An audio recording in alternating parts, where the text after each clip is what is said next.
Assalamualaikum warahmatullahi wabarakatuh. Perkenalkan, nama saya Junta Luciana dengan NIM 210000571, Prodi PGSD Universitas Ahmad Dahlan Yogyakarta. Di sini saya akan menceritakan tentang asal-usul nama Pantai Tanjung Penyusup. Dahulu di Bangka Belitung, tepatnya Kecamatan Belinyu, ada sebuah kerajaan megah. Warga di negeri itu sangat makmur dan tentram karena dipimpin oleh kerajaan yang bijaksana. Raja tersebut bernama Hasim. Warga sekitar biasa menyebutnya Baginda Hasim. Tak hanya bijaksana dan baik hati, ia juga dikenal dengan tampan dan ramah. Ia mempunyai seorang istri yang bernama Ratu Malika. Di mata Ratu, Baginda Hasim adalah sosok suami yang penyayang dan romantis. Sayangnya, mereka tak juga mendapatkan momongan. Pada saat itu, tibalah saat waktunya untuk upacara adat dan pesta perayaan sebagai rasa syukur pada Yang Maha Esa atas hasil panen yang melimpah. Seluruh warga menyambut upacara itu dengan hati penuh kegembiraan. Raja dan Ratu mengunjungi pesta perayaan yang sangat ramai itu.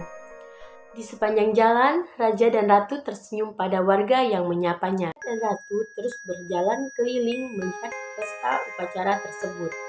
Tiba-tiba ada seorang pria menepuk pundak sang Ratu dari belakang. Ratu membalikkan badan dan melihat pria tua sedang tersenyum padanya. Sang kakek berkata pada Ratu, "Jika Ratu dan Raja ingin memiliki anak, Ratu dan Raja harus mencari penyu hijau di Laut Bangka Utara. Penyu tersebut adalah penyu ajaib yang bisa mengabulkan permintaan Ratu dan Raja."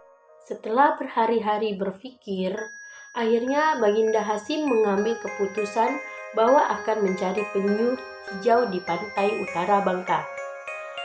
Raja lalu mengarahkan prajurit terbaik untuk mendapatkan penyu hijau tersebut.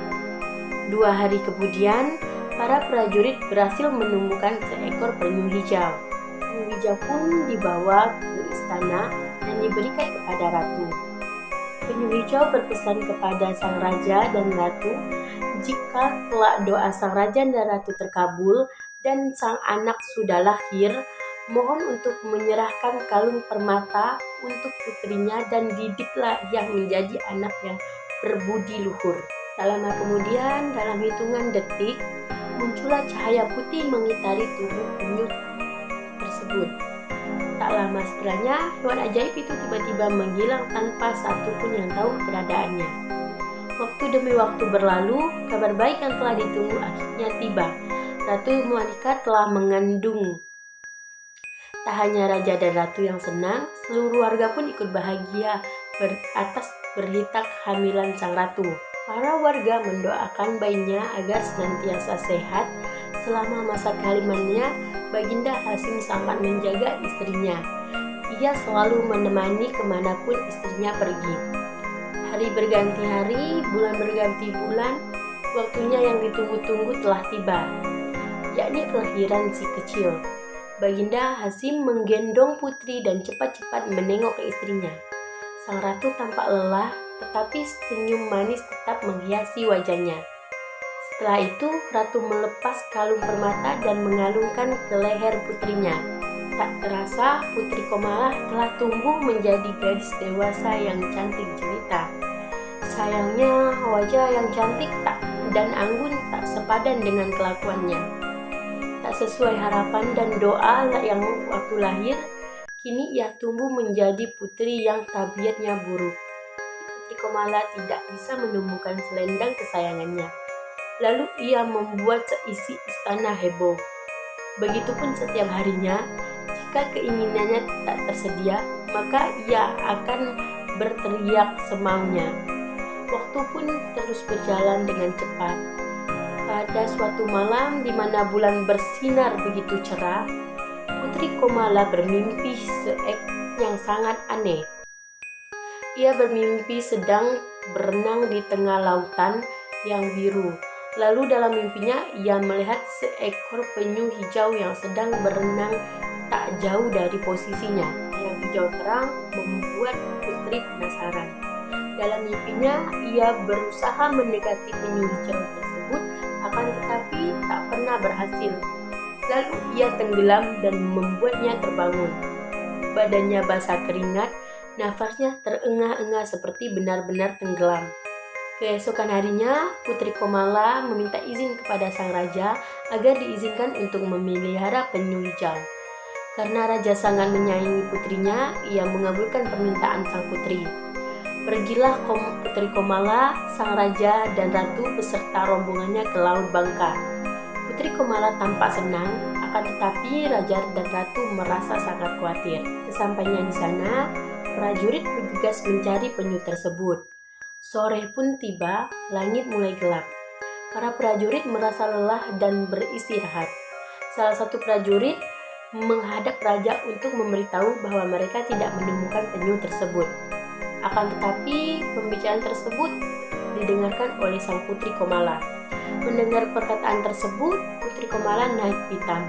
Ia berbicara kasar kepada prajurit tersebut. Sang ratu pun hanya bisa menggelengkan kepalanya dan berusaha menasihati sang putri. Setelah lama menunggu dan akhirnya para prajurit mulai merasa lelah dan merasa bosan mencari penyu tersebut, Putri Komala melihat cahaya hijau di tengah lautan. Ia meyakini bahwa cahaya itu berasal dari penyu hijau tersebut. Lalu ia berlari ke laut dan berenang sambil memaki penyu dengan kata, "Penyu busuk, kamu akan aku tangkap." Lalu lama-kelamaan tubuhnya tak terlihat dan suaranya tak terdengar. Begitu cepatnya gelombang laut menyerbu tubuh Putri Komala. Pada akhirnya Putri Komala menghilang di telan laut.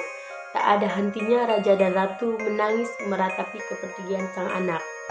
Pantai di bagian utara itu dikenal dengan nama Tanjung Penyusup yang berasal dari kata penyu busuk. Pesan moral dari cerita asal mula Tanjung Penyusup ini adalah jangan bersikap arogan hanya karena kamu mempunyai kewewenangan. Jangan seperti Putri Komala yang semena-mena pada orang lain karena dia menganggap bahwa dia ada seorang anak raja. Dan kepada orang tua, janganlah terlalu memanjakan anak. Tak semua keinginan anak harus dipenuhi. Dan cerita rakyat dari saya. Apabila ada salah kata saya minta maaf. Wabillahi taufiq wal hidayah. Wassalamualaikum warahmatullahi wabarakatuh.